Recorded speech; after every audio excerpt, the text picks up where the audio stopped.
This is the Team Objection podcast for August 1st, 2019, episode 401, which, yeah, doesn't have quite that same oomph that 400 did, but we're here anyways. The show goes on. We can't do that same stuff every week. We got a lot of compliments about last week's episode. I'm glad everybody listened and enjoyed it. That's cool.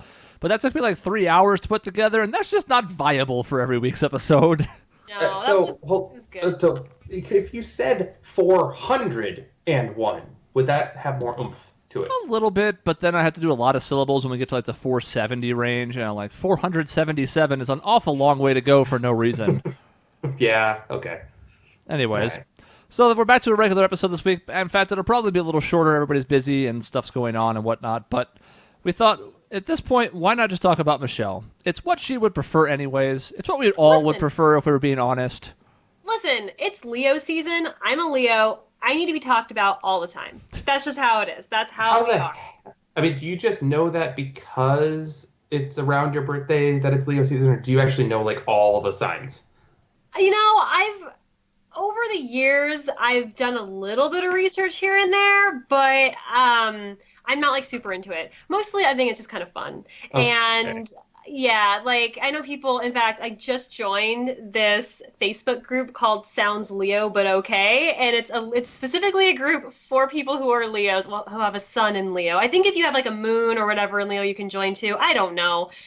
But I have sun in Leo, so I got in, and it is hilarious. There are some people who take this very seriously, and someone's like, I need advice, like, I'm trying to, like, go after this, like, Sagittarius, and someone will be like, oh, honey, you just gotta walk. Like, it's, like, so stupid. It's like, you don't even know these people, and it's, like, giving advice just because of these signs. It's so silly, but it's actually quite amusing. All right, here, hold on. Do you know? My birthday is January 15th. Do you know what I am? Capricorn? I'm gonna look it up.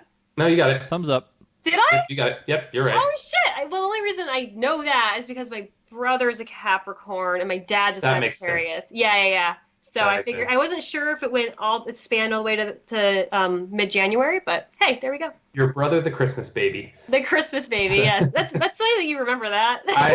Your history with Christmas your lack thereof of history with Christmas really has stuck with me a little bit on that one. It's true, and it's really ironic that my brother's birthday was on Christmas, even though we didn't celebrate it, and it was just like a weird, contentious thing. Like, the whole thing is kind of odd. That's really like a double gut punch, really, because it's like, Right? No Christmas, no birthday. I know! Yeah, I mean, I didn't really have to deal with the brunt of any kind of weirdness because I wasn't in school, and so I didn't have to deal with the weirdness of being like, oh no, I don't celebrate it because it was summer, and it wasn't like another special day on top of it. Like my brother, granted, he wouldn't be in school when that happened, but he still had to deal with the whole family thing of like knowing that his friends are all getting gifts, and he's like, it's my birthday and I'm not getting anything, and it's Christmas and I'm not getting anything. Like, it sucks.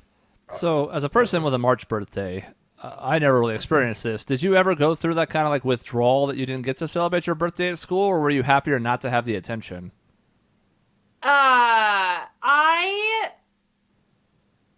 I wanted the attention. Like, in my heart, like, as I was, like, brainwashed by the cult known as Jehovah's Witnesses, and I do call it a cult, I thought it was horrible and bad and that these kids are super selfish and that was, like, not a thing that I should enjoy for myself. And so, as a kid, like, I was glad to have that. But in retrospect, I mean, I'm a Leo. Like, I would have wanted to have that attention. Absolutely. And I think This witchcraft of astrology you're using right now. This horrible witchcraft. No.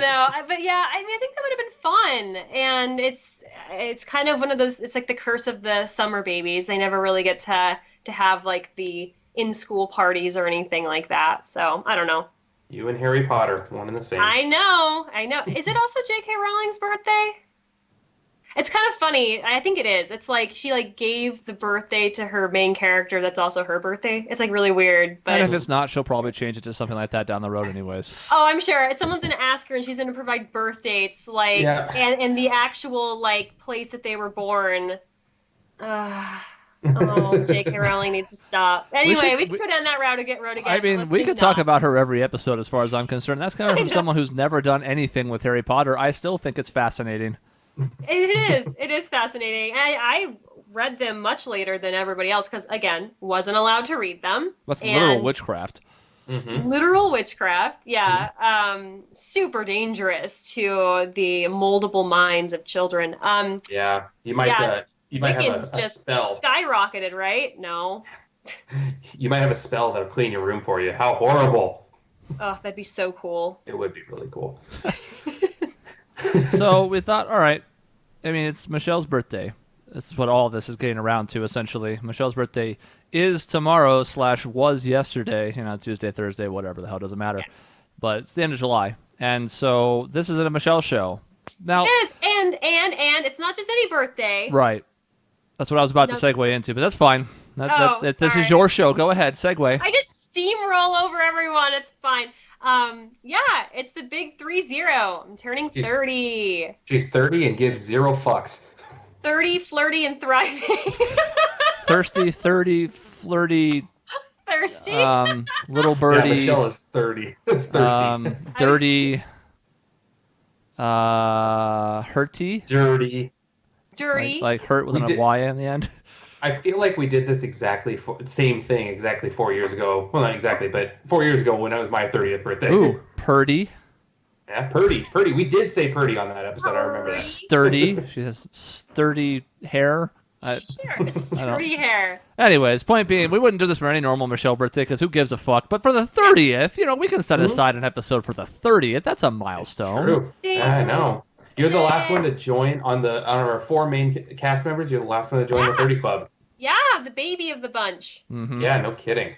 Yeah. I mean, my daughter's just a little bit younger than you, I think, at this point. She's not a cast member. I know. Honorary one. But, so you're 30. You're done with your 20s. How does it feel, and what are you doing to commemorate this? Honestly, I'm kind of relieved to be out of my 20s. It sounds weird, and maybe that's just me, trying to reconcile it in some way so I don't have a panic attack. Like I did. But, oh no. But honestly, a lot of my 20s was really rife with just bullshit, and I was really confused for a lot of it, and I was with people who made me feel bad, and so I'm kind of glad to be, I feel, in a much better space now, moving into my 30s, into to kind of closing the book on 20s me and going forward feeling a lot more confident. I think that's really cool. And I know it's just a number and time is an illusion and whatever. A flat circle. Yeah, exactly. Oh my God. Speaking of which, I'm watching this show on Netflix called Dark, and it's like Stranger Things for adults, and it deals with that. And it's fascinating, and it's German, and it's beautiful. Anyway, so I've been thinking about time and time travel a lot, especially coming into my 30th birthday. But in terms of commemoration or celebration, I'm not really doing anything. Jason's taking me to dinner tomorrow, but it's not, we're not doing any big bash or anything like that. My friend here in Portland turned 30 2 weeks ago, and she had this whole thing. We did karaoke and went over to her house and played Mario Party, and it was really fun. But I just don't want to do that. I just kind of want to take it easy, go kayaking or something. It's just really not a big deal for me. I don't know. Take it easy / go kayaking. That is a bit of an oxymoron, because the last time I went kayaking, it was for 3 hours, and my arms were sore for 4 days. Mm-hmm. So take it easy. Yeah, you're not taking it easy. That said, you have the right to do whatever you want for your birthday, and should. But are you concerned at all that you're not wanting to do anything for your birthday because you're old now? Maybe. I think realistically, though, it's more that I don't mind doing something. I just don't want to do it with a huge group of people. It's a lot of work to actually coordinate things, and I love going to parties, but I don't actually like hosting them. I never have. It's never really been a strong suit of mine, and so I kind of I don't really want to do that. And honestly, I've been super social the last month there are literally 6 people that I know in all of Portland, and 4 of them have birthdays in July. And so it's just been every weekend, it's just been constant, and I'm just kind of tired. And maybe that is because I'm 30 and you're old. And I'm old, but I don't know. It is what it is. If there was a show, I would like to do that as well, but there's really nothing going on right now. So I'm just kind of whatever. It's like any other birthday or any other day. That's funny how that works out. And I don't mean to make it about me, but I'm actually going to a show tomorrow night on your birthday. I'm going to a concert. You're going to laugh. Jimmy Eat World and Third Eye Blind. Oh my God. Wow. I'm like brought back to our episode 400. No, 300 at that point because it's in the 90s. Yeah, that's right. That's right. Yeah. Yeah. Jimmy That's Eat fun. World. Yeah. Yeah, Jimmy Eat World. That, there were a lot of bands like reuniting and doing the whole tour circuit again. And part of me like laughs because I'm like, that's silly. And the other part of me is like, you know what? That's pretty cool because I think we have a lot of nostalgia built up, especially in those like very formative years of our lives. And I think it's cool to kind of like revisit that and like compare where you were with where you are now and like listening to the same music. I don't know, it triggers stuff, not like in a negative way, like good stuff, like reflective stuff, at least for me. Well, as long as you can move on to and understand that, yeah, I like this music, but I really do need to make sure that I listen to new music and understand like the changes that are happening in it. That's another part too. I've become that old curmudgeon. Here we go again with me being old. Where I like don't want to listen to new stuff anymore because I'm just happy with the music that I've been listening to. And it's a good reminder. I think it's a good reminder. You're listening to something. You're like, holy hell, this is 25 years old. You're like, I need to like move on. I need to like live my life so I don't feel like I'm stagnating, you know? Mm-hmm. I think there's two things here. One, the short one is I listened to Sweetness like last week for the first time in a while. That's actually a really good song. It's a shame it got played into the goddamn ground. Yeah. Yeah. Because after not hearing it for, I don't know, a couple of years probably, other than maybe stumbling on it in a grocery store or something, it was like, I actually really like this song. I don't know if I want to put it back on my list or anything, but like, damn, that's a good song. Yeah, it's that in the middle, I think, was another one that got played into the ground, but I still really like it. Kind of the same thing. Yeah. Maybe not quite as much as Sweetness, but it's definitely up there. And the second thing is, I think if there's something to be said for wanting to at least stay somewhat engaged, listen to new stuff, expand your horizons, I think that's all perfectly fine. I do kind of wonder, though, if some of it's not a byproduct of, like, you only have so much capacity. You only have so much room, both literally and figuratively. Like, I could fit more songs on my phone. I have like 600 on there usually, and when I add stuff, I usually take stuff off to keep it around there. Because at a certain point, it's like if you have a 20,000 song playlist, you're never going to hear anything you want to hear. It's just going to be some morass of songs, and sometimes you're going to catch whatever. And also, like, if you really loved a song at a certain point, you're going to keep listening to it. You're not going to take a song that you love off your list just to make room for new stuff. You might add it alongside, but at a certain point, you're going to reach this like breaking point where you all of a sudden don't have room for new stuff, and you're like, God, I can't bear to part with any of the stuff that I love. So now, what do you do? Yeah.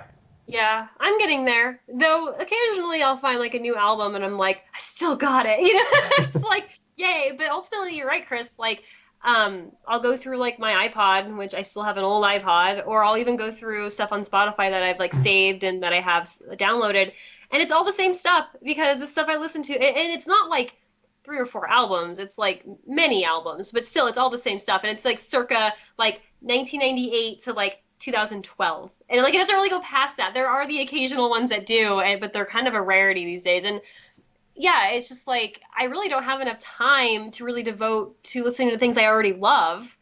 And then you have to expend all that more energy to listen to something new. It's really tough. The problem for me with listening to something new is it takes 7 times listening to it before I really kind of get it. And especially if I'm listening to it like on the radio, it takes a few times for me to even understand that it's the same song that I heard before and make the connection of like who made it, what's the name of the song, like. Because if I'm passively listening to it, I don't necessarily pay attention to when it starts, when it ends, what it sounds like in the middle type of thing. Yeah. It's tough. It is. I almost never passively listen to music, and even I have to go through 2 or 3, maybe even more times to really, unless it is just a stellar song and it's something that just grips me. For the most part, that doesn't happen, and it does take multiple plays. And I'm also that person who listens to full albums. So even more so, it's not just a song, it's a full, you're committed to like 45 minutes or more. And that's even harder. Yeah. Yeah, although I gotta say, sometimes having music in movies helps learn it. So I just saw Into the Spider-Verse the other night, and the music in there was really good, and it was all relatively new. I was really surprised. Like, I didn't know I liked Post Malone, but apparently I do. Yeah. Oh my God, that's so funny. I was over at a friend's house yesterday, and they were playing Post Malone, and I was just like, I like this song, and I'm like, Post Malone? Is it really? Okay, sure. I guess I like Post Malone. That's kind of how I was too. That's funny. That's funny. He played with the Chili Peppers at the Grammys this year. And that was my first exposure to him because I was like, oh, the Chili Peppers are on. What the hell? I'll check it out. And he did like part of their song. They did part of his song, whatever. And I was like, my impression of Post Malone is pretty much only from his Hot Ones appearance. And I have no exposure to his music at all. But I was like, okay, I could at least see what people like. I haven't delved into his catalog to see if it's something I'm actually like really into. But I was like, all right, I see it. That's fair. Mm-hmm. Mm-hmm. Yeah.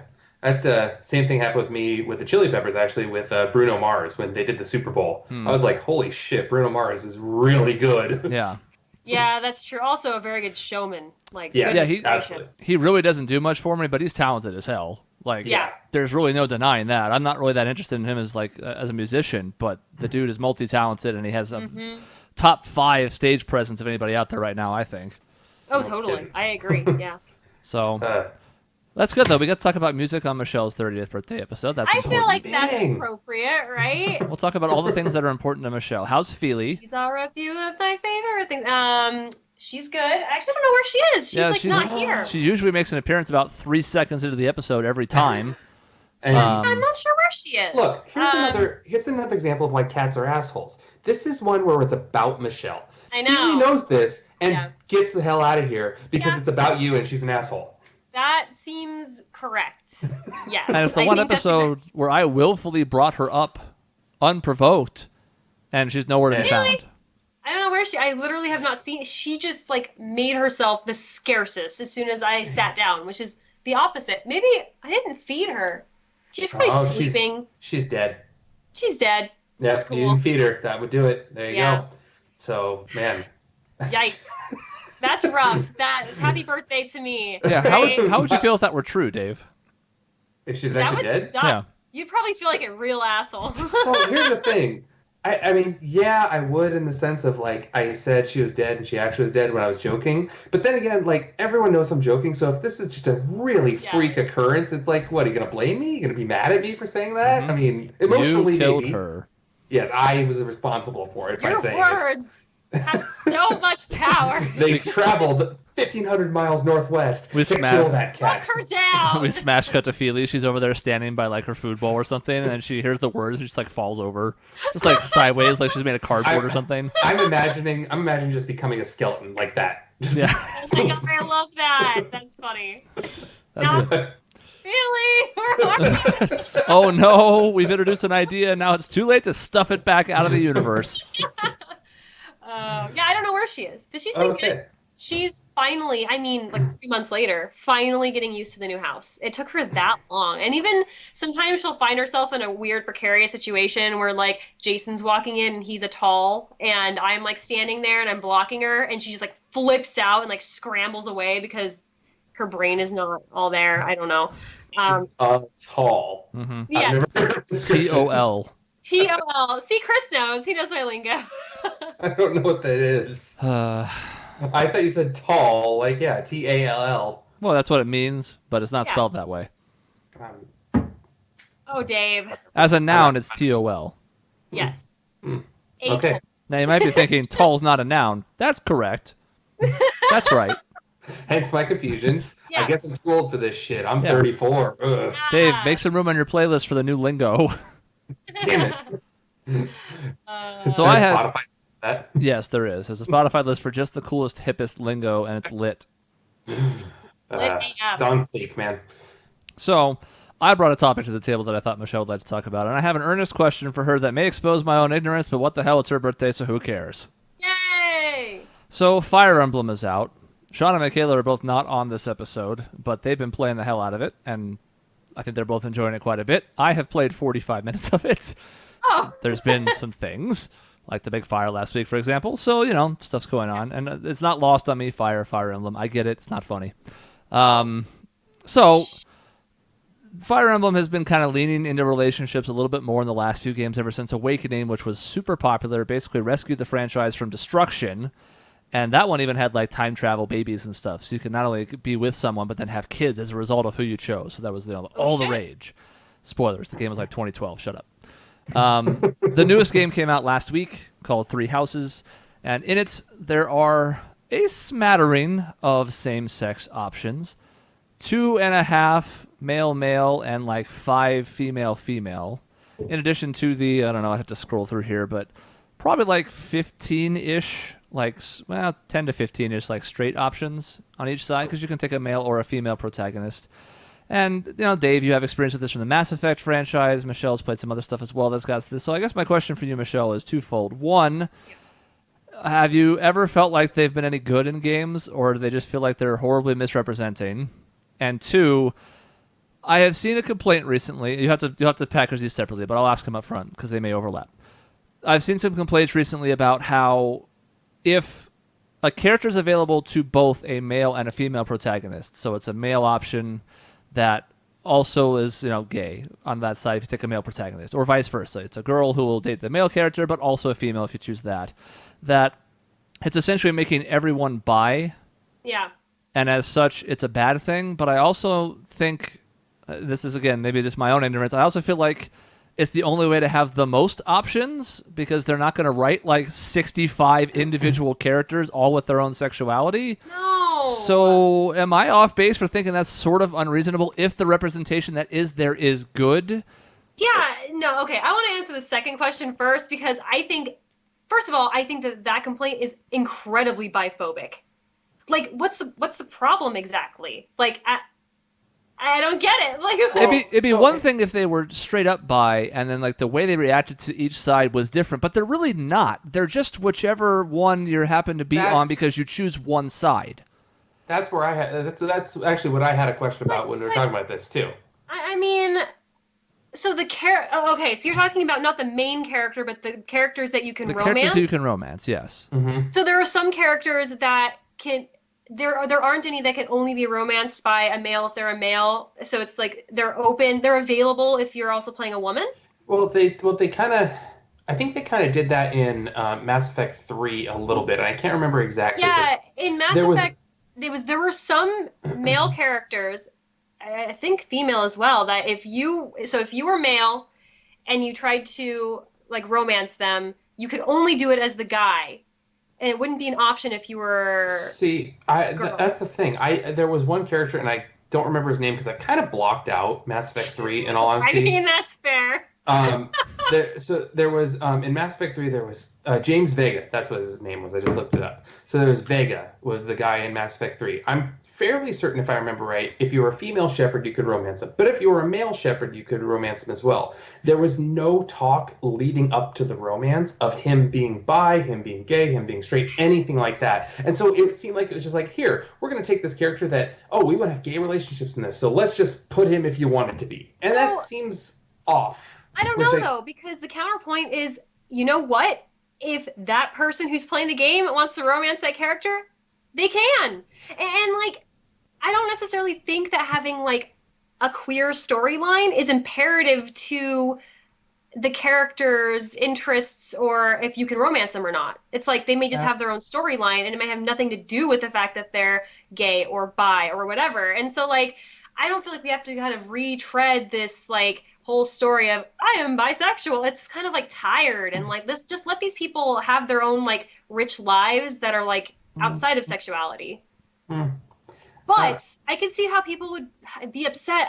Chris, to your point, like from a developer's standpoint, I think it makes a lot of sense to do it that way. And I mean, I think Mass Effect did some cool things in that they did have some characters that could be romanced with both the guy and the girl. But they also had, I think, a character apiece that could only be romanced by the same sex, for example.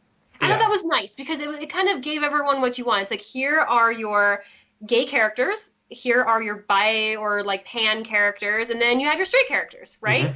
And then you kind of have the whole smattering. But like, ultimately, I would rather have more options than fewer. And it is sad, it is unfortunate when you're just like, I'm just playing this game and I'm self-inserting myself and I really like this character. Oh, I can't romance them because like their whatever, and like that sucks. And so it's nice to be able to have the options. It's replayable. You can choose all the characters that you want, and it's fun. I know a lot of people have played Mass Effect over and over and over again, or like Dragon Age, so that they can romance as many characters as possible. So from like a developer standpoint, I know exactly why they're doing it, and I'm just happy that they have representation at all.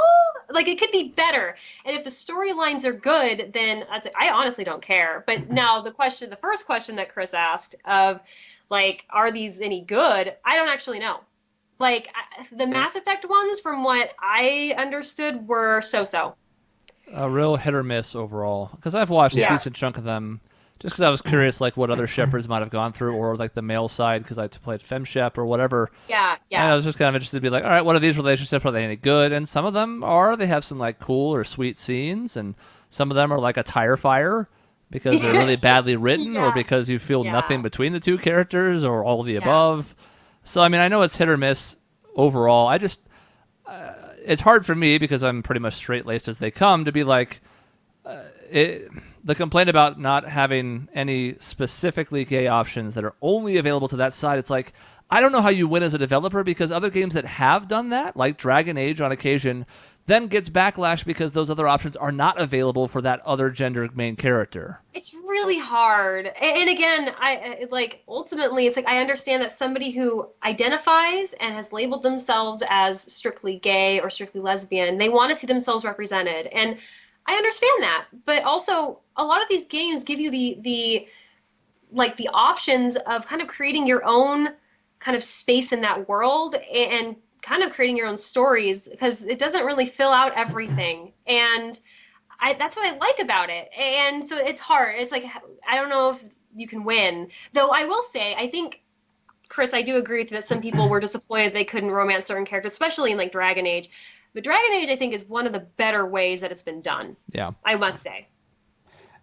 I always have a problem. I mean, I guess I struggle with it in a sense of, maybe I put too much reality into my games, of like, okay, I'm imagining myself in this situation as all of this is real, you know? Not actually that it is, but like, I'm imagining that if I'm in this main character role, I'm in reality.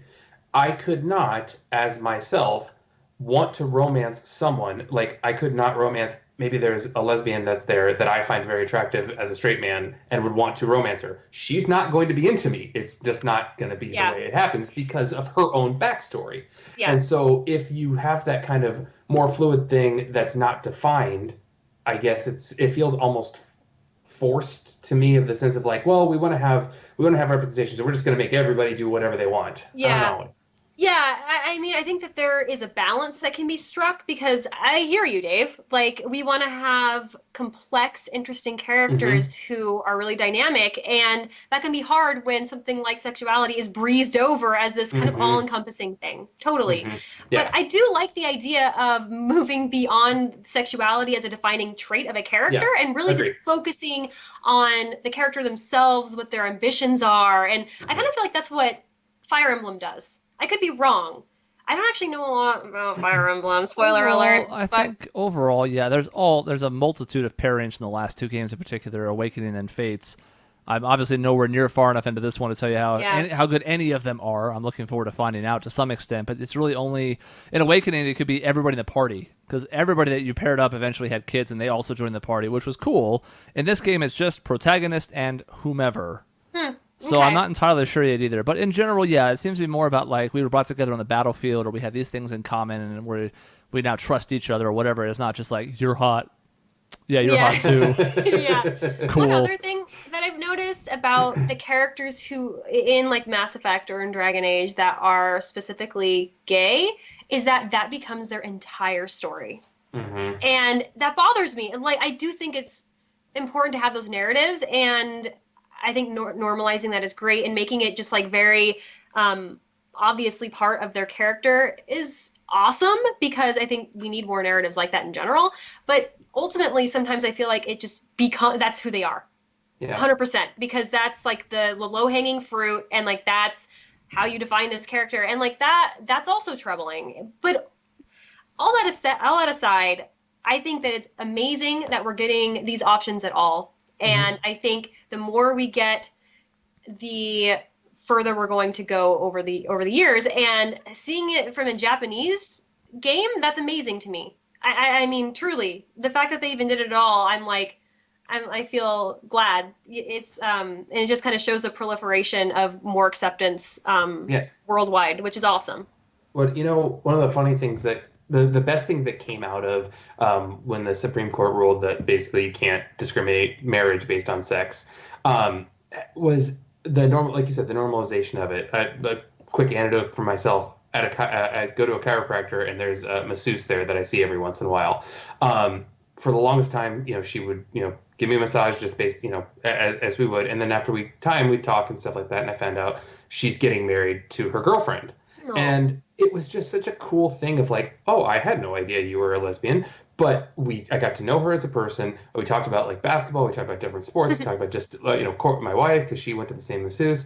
Like, it was so cool to like get to know her, and then like, oh, you're getting married to your girlfriend. That's awesome. I'm glad that you were confident enough to just say that with no judgment, no anything. I'm like, oh, awesome. I need to follow you on Facebook because I need to see pictures from your wedding now because I'm curious, because I'm interested, Yeah, it definitely, it's like, oh, we're all human. Weird, it kind of like just solidifies that, and every little bit I think really, really helps. And so that's why I know where a lot of these people are coming from when they want more, and they want better, and they're just really passionate, and they get all upset, and they write articles about how Dragon Age or how Fire Emblem aren't doing it right, and they're valid, and I appreciate those commentaries because I think it does ultimately, like, it starts to kind of change the narrative, it changes the discussion, and I think it's important to have people on either side having these discussions, but ultimately I'm just glad to see it happening more and more. I think it's awesome.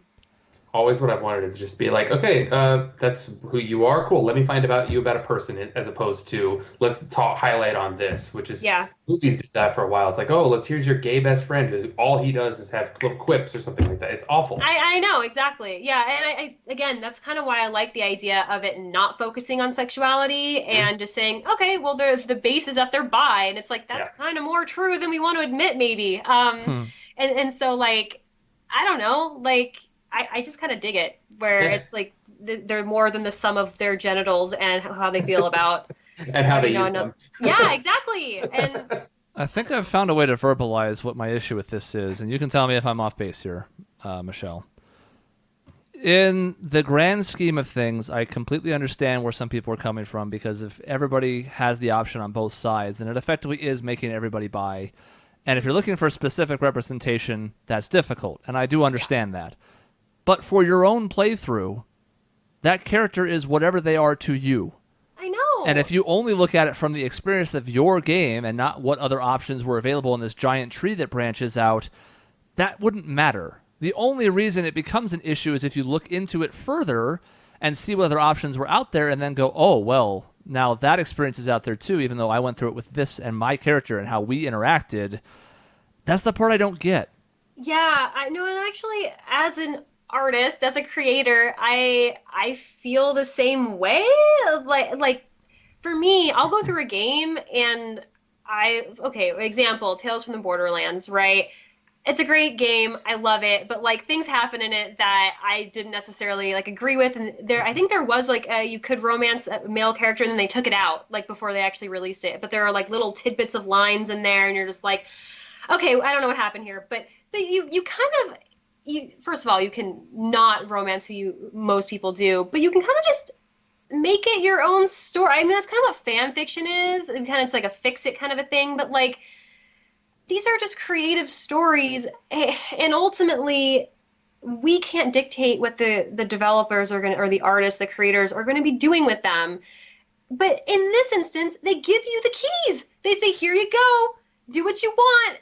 You can have all these options, and then people still get mad, and I don't understand it really. Like, you can have your cake and eat it too in this situation, and it's still not enough. And it's just, Bailey's back. Oh, she's fine. She's yelling at me. She's like, she's getting passionate. I'm gonna come over. Yeah, that's true. So, Chris, I agree with you. Like, I think, again, I think that here she comes. Mm-hmm. I think that it's worth people who do have these feelings to get them down and to have these discussions. I think it's important But ultimately, I think that it's a little bit short-sighted, or I hesitate to use the word unreasonable because their experiences do matter, and I don't want to have them change their feelings about them. But at the same time, it's like you can only ask so much of a game with a set amount of choices. No matter how multi-varied you can make those choices, at the end of the day, there's still only so many choices, and not every choice is going to fit every single person. It's just impossible. Yeah. Now you can work to have better representation. That's not the same thing. But the idea that we can have something that caters to every situation, I feel like it's asking too much, at least for now. Yeah, and like I really struggle too with this idea of just checking boxes of look at me, look how diverse we are. It's like, but is this even authentic? Like what's the point if this is literally you just being like, okay, time to put a trans character in here because, trans lives matter, blah, blah, blah, blah, blah. And it's like, or you could write a story that is compelling and interesting. And you know what? You should pay attention to diversity in your story and in your characters. And if everyone's a white male running around, except for like your beautiful like white protagonist or, love interest female, maybe you should look into that. But you know what? Ultimately, creators don't owe anything to anybody.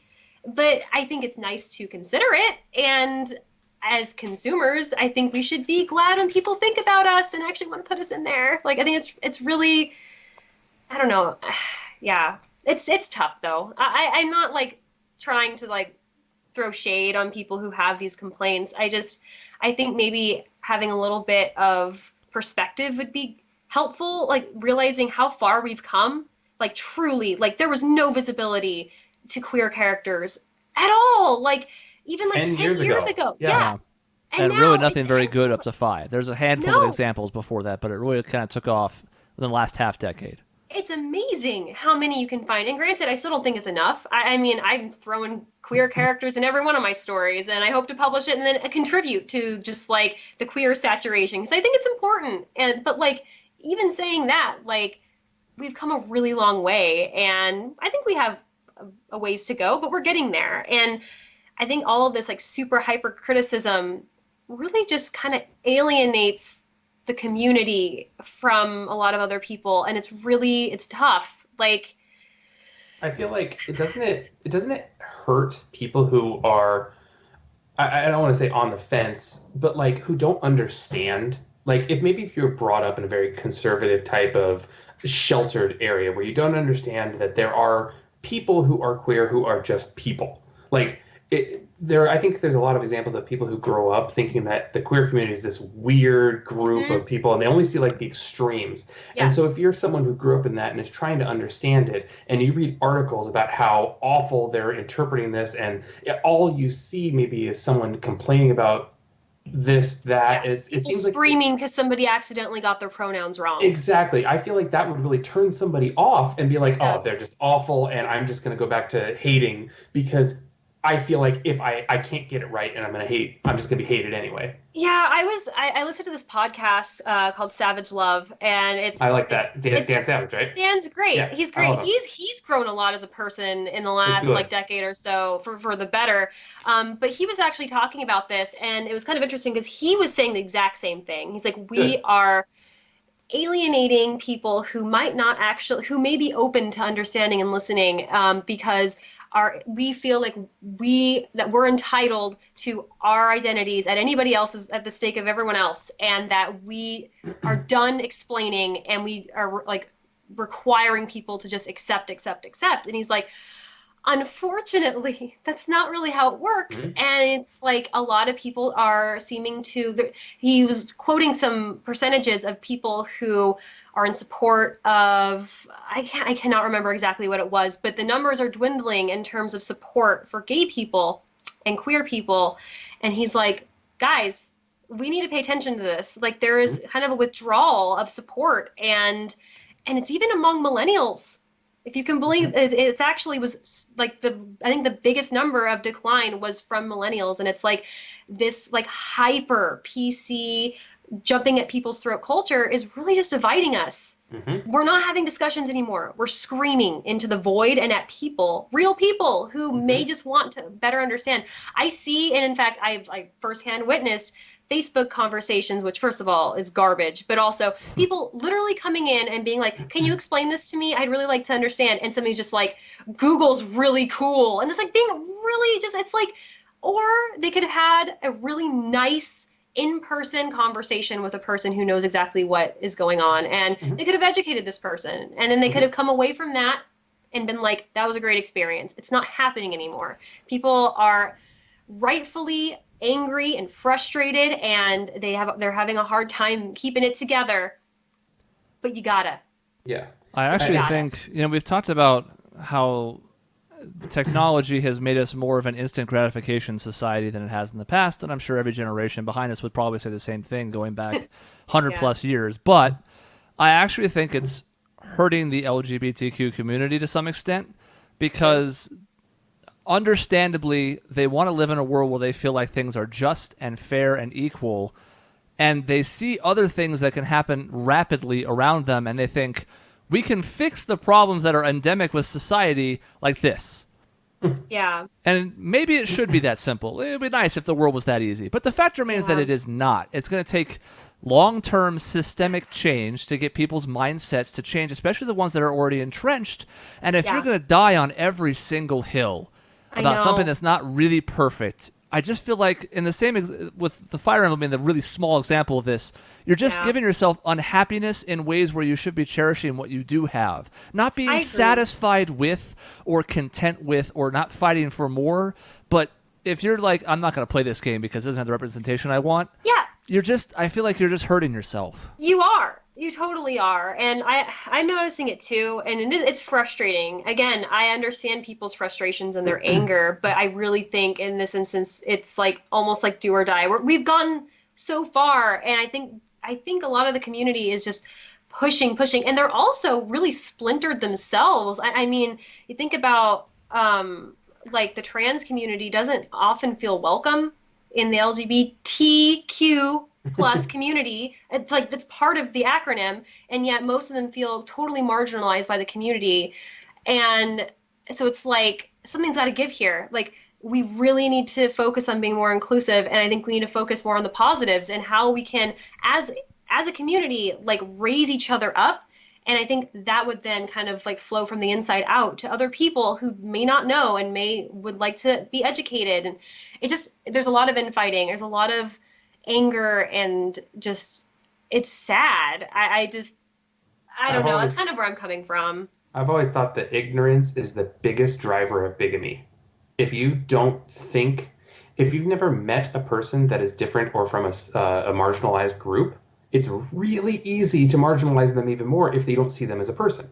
Yeah. And so if you grew up in an area where you've never met a person of a certain color or a person of a certain sexuality, it's really easy to think they're not people because you've only seen them on TV or in Facebook chats or whatever. Yeah. And so the more you get to know them, if you actually meet a person or people of that and see that, oh, they're just human, it makes it easy. So I think unless they're all assholes and they're screaming at you because you messed up their pronouns. Exactly. Yeah. But I mean, we have an opportunity. This shit's hard. Yeah. It's not easy. This is not easy. Like we're born into this very binary system. And when people are saying like, oh, like I'm going by Zier, that is going to blow up someone's world because that's not what we've grown up with. That's not what I've grown up with. It's hard. I have tons of friends now who identify as non-binary. It is hard to get it right every time. And even when because whenever you're talking about someone, they're not going to be in the room. Otherwise you refer to them as them. But like, when I'm talking about that person to another person, I'm using they, them, and someone's like, how many, who are these people? And I'm like, nope, we gotta, like, it's tough. It's not easy even for people who are on board, who are in the community. So how much more difficult is it for people who are not any part of this? And throw in if you're 65 or 70 years old, forget it. Oh, I know. I was trying to explain non-binary to my mom, and it was the funniest thing ever. Uphill battle. I could tell she was trying, but it was not sinking. And I just told her, like, basically, like, we just want people to feel comfortable, in our presence and make sure that they feel safe. And she's like, I agree with that. And I'm like, yeah, that's the whole point. And now it's hard. I understand it doesn't make any sense to you, but maybe we could just try it, you know. And she kind of got it, but it's tough, and it's hard for people who are not 65 and getting senile, because it's not something we're familiar with. And I think that's how it was with queer people, with gay and lesbian people 20 years ago. And we need to keep the positivity rolling, because that's the way that you can educate people. It's still amazing. Truly educate. The opportunity to kind of correct what Dave said, you know, with social media, with a smaller world made possible by the internet and technology, you have the opportunity to meet someone that is very different from what you've experienced growing up more easily. I'm about to make a bad analogy, but one that I think is relevant nonetheless. Consider when the Civil War happened, and then when the Civil Rights Act was passed. 100 years. Just think about the fact that there was basically a century between those two events, and even then, it's not like the Civil Rights Act just was like, okay, racism's gone forever, we fixed it, everybody, we're good, walk away, everything's great. Racism's over. It took us 100 years. Racism. Yeah. It took us 100 years to go from having black people as slaves to at least recognizing that they might be human beings. Now, there's still plenty of work to be done with all sorts of different types of communities across the world right now, but boy, it's happening quicker than it ever would have before. Maybe not fast enough. That's a whole other debate. That's fine. But the fact remains, it's happening, and I think people should at least take a step back occasionally and go, maybe we're not where we could or should be, but at least we've gone somewhere, and I can see it. In my lifetime, I can see how far we've come. The only thing that I am concerned about is, because we've made such strides, especially with acceptance of the queer community in general. I mean, thinking about like pride parades and how all the corporate like weirdness is now like descending on every single pride parade. It's like, it's almost like becoming a fad, which is really weird. But I think because of so much like progress, we're going to be seeing coming up here a lot of people like reacting negatively, and there's going to be a pushback. I think it's kind of what's going to start happening, and eventually it'll land somewhere in the middle, and then we'll start moving forward again. That's kind of how I've noticed a lot of like civil rights movements go. So I think a lot of people are scared because they see the potential of that kind of like fallback happening, and maybe, you know, more bigotry or like ignorance kind of sprouting up here and there. But ultimately, it's still pushing forward. And that's the best we can hope for. I also think that some elements of that, it happening so quickly, especially for the older generation, that it's actually, I don't want to say hurting it, but makes it tougher for people to accept, because it does. I have legitimately heard people, especially maybe 65 and up, who kind of have this how much more do they want perspective. Like they've gotten so many different things across and so many more quality of life increases over the last 5, 10, 20 years that like, look how they've gone miles from where they started, but like, when is enough enough? And it's like, well, enough is enough when people can be comfortable being themselves. Yeah. But I think to some extent that speed has actually hurt the movement in some extent, because it seems to people like, well, look at where they are compared to 10 years ago. Like in my day, it took us a glacial pace to get anything done. I don't even know how you reconcile that. I don't think it's something you can, but it is just a weird commentary on it.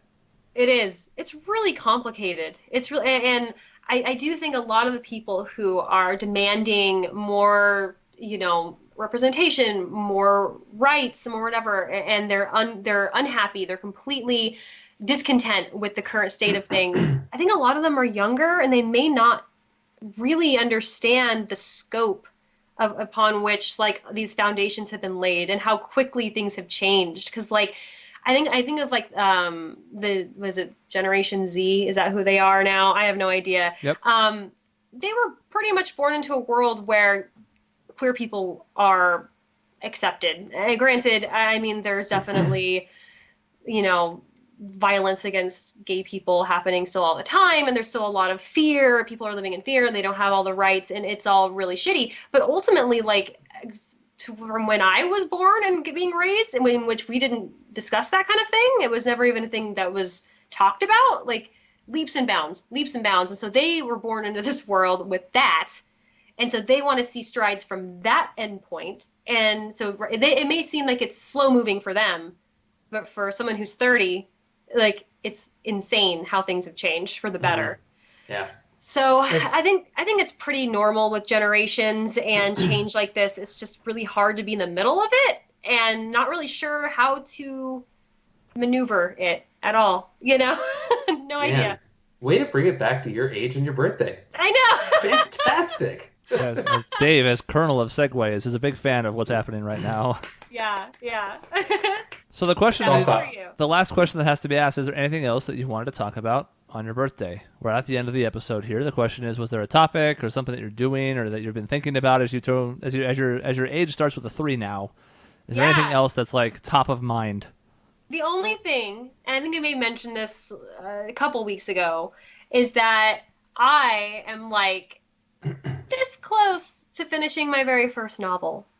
And I finally, like, this whole month, I put so much time and effort into I already had like 2/3 of a manuscript, and I just I dumped it because I don't know, I wasn't ready to finish it. And that was 2 years ago. And then I've been kind of itching to pick it up. And I was like, wouldn't that be cool if I could finish my first novel by my 30th birthday? Wouldn't that be badass? And granted, I don't think I'm going to finish it just because you have to work on it right now. that was part of my like deadline that I mentioned to you guys. My goal is to get to 100,000 words. Holy shit, 100,000 words by tomorrow. And I'm 2,000 words away. So I'm going to do it. Which is really exciting and really cool. And I'm super proud of myself. So I feel like it's all kind of culminated into this really neat kind of, I don't know, chapter. It's exciting. I mean, that's amazing to me because I can't remember the last time I wrote 200 words on like one thing. I mean, I've written like, I guess, reports for work. That's about the last time I've written that many words in a string, and it's definitely not fiction. Yeah, it's been really good getting back into it. It made me realize like how much I miss being creative, and that because it was like I was in like a dead zone of creativity for like a few years, and I would play music here and there or like do whatever, but I definitely feel like writing is like my calling. It's something that I love very much, and so getting back into it has felt really good. Though it's a lot of work. So yeah, and the whole kind of impetus is that somebody sent me a link to a literary journal that's hosting it's called a First Chapters contest, and it's due tomorrow at midnight, and you send the first 6,000 words of your manuscript. It doesn't have to be done, but that was my goal. It was like, I want to have at least something done or close to done, so that if I send it and by any chance the actual judge likes it and wants to look at the manuscript, which is the prize and money, I would have something for them to look at. So that was my goal, knowing full well it's not going to happen. But the worst case scenario is I have a completed book. How cool is that? That is, I mean, I use this term, not in a derogatory way. That's unbelievable. Like, having a book written is awesome. Yeah, it's really like cool. I could never see myself doing that because I don't know. Yeah, but, I mean, we all have our like different strengths and stuff like that, and it is hard work. But yeah, it's something that I am proud of going into my 30s, being like, I have this kind of milestone. And now the hard part begins, though. Now I actually have to go back and edit this monster because I don't think anyone wants to read 100,000 words of my navel gazing. Let's be honest. Yeah. But Godspeed. Thank you. Yeah, I like editing more than I like writing because that's when I think I get the really good stuff. So right now it's like a really, really elaborate outline. Like there's dialogue, there's description and stuff, but it's just more like touch pieces of like an actual scene. And it's 100,000 words with that. Goodness gracious. It's going to be a real process, but I'm looking forward to it. I would say we should interview you for the show when about this book. Yeah, but we already wasted one. I think 5 years ago. Yeah, I think the get even is we don't do anything for this one at all. And, no, not. Yeah. Though I'm gonna really put a lot of effort into. I'm probably gonna take like 2 to 3 weeks off after I finish the manuscript, like the first draft, because holy shit, I'm exhausted. But then after that, I'm going to go back into it, and I'm going to try and do some extensive editing and have it done by the end of the year. And then I can send it out to beta readers, to my friends who've showed interest, and then eventually out to agents. Oof. So maybe I'll be a published author in 2021. Michelle's going to smell like the vault. Yeah. Richer than all of us. Oh, You're yeah. going to your 30s. No, yeah, this book is so niche. It's like it's not. If anyone reads it, except for my friends, I would be thrilled. But 10 copies, got it. yeah, like I would be pretty happy with that, actually. Well, that's the end of the birthday episode, which means we can go back to not caring about Michelle going forward. Yay, it's what I wanted. Happy birthday. Thank you. Apathy, the best presents you can give. I like apathy, all right, yeah. Yeah, there's worse things. Yeah, I'm sort of nonplussed about it. So, that's the end of the episode. Regular service resumes until episode 500. The only other time I maybe have to go into another musical one. We'll see. Haven't decided if 80s or 2010s or something brand new. Maybe movies. I don't know. It might be a whole thing. I have 2 years to think about it. So we'll get back to you soon on that one. But that's it for this episode. In between shows, you can find us at our website, objectionnetwork.com, on social media, Facebook and Twitter, at Team Objection, on youtube.com/Objection Network for new content 7 days a week. And finally, you can send emails to the show to objectionnetwork@gmail.com. See you next time.